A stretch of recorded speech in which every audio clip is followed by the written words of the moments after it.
Sekavat uutiset.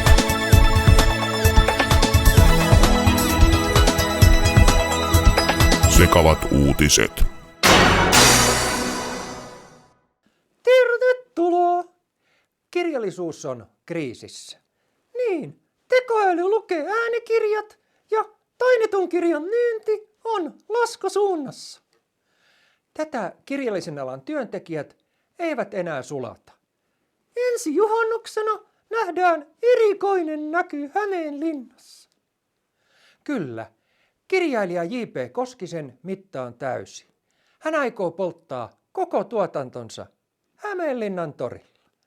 Tulee siinä olemaan kokkoa kerrakseen.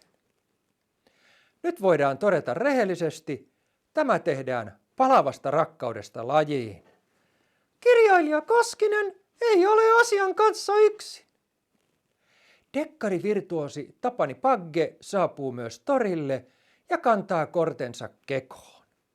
Hän lupasi tuoda grillinokkaa.